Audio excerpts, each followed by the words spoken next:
In different cities, there are many cases of people who kill themselves. Some people feel like they can't talk about it, that they're depressed or they feel sad and they're upset and scared.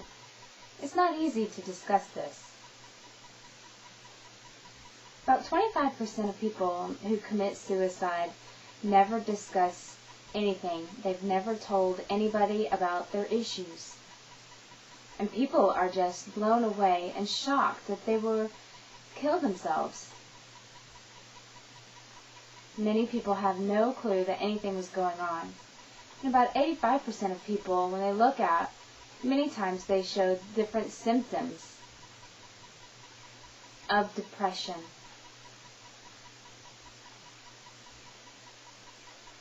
They show depression symptoms for quite a while, it's ongoing. And some have sat down with therapists and they've gone to hospitals. Or some people turn to drinking and they express themselves. Maybe they're involved in different activities. And sometimes people tell them they have no idea that they wanted to die. They didn't want to live life. It wasn't clear in any discussions.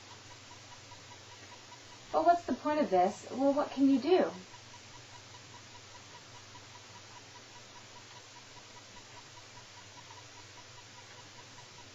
If someone in your family says that they want to die, you should inquire more about it. Ask them deeper questions. Ask them to tell stories. Ask them if they really mean it, of whether or not they want to die. Sometimes they say, no, I'm just kidding, I won't. But many people don't even ask. They're afraid that if they ask that, the other person will get the idea to kill themselves. Many people already have the idea.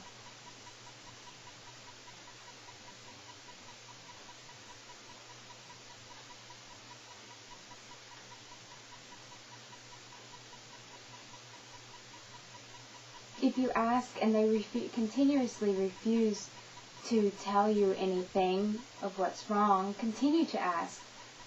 Ask them if they have any medicine or if they plan to kill themselves. Ask them.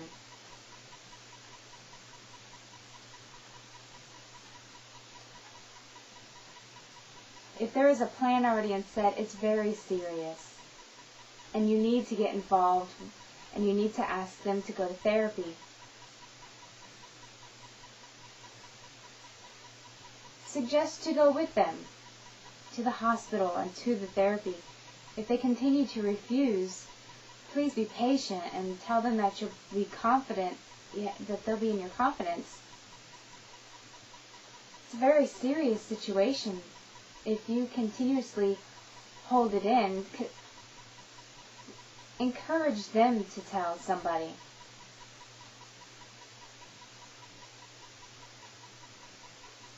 If they want to hurt themselves, it's very, very serious. Let them know that you care.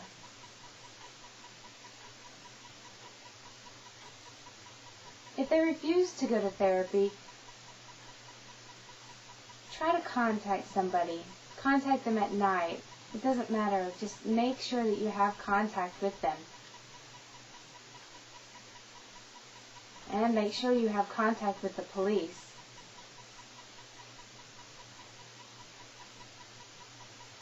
If you're scared that they're going to take their life, contact the police during that night and give the officers the address, and then the police officers can take them and get them therapy. Sometimes the person will be mad at you. Well, if they're mad, which would you prefer? That they'd be mad at you or that they'd be dead?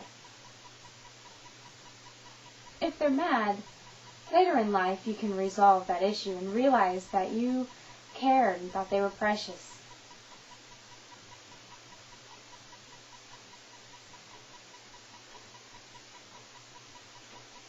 Other people wondering, what is a good place to go for death? Hospitals, are they good? Will the counselors know about deafness? And many times they don't. And that's really a continuous issue. Many cities are fighting this.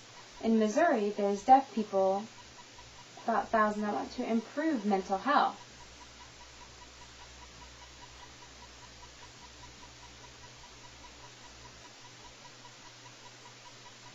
And that's not enough reason. But it's better than taking them off therapy and then improving it.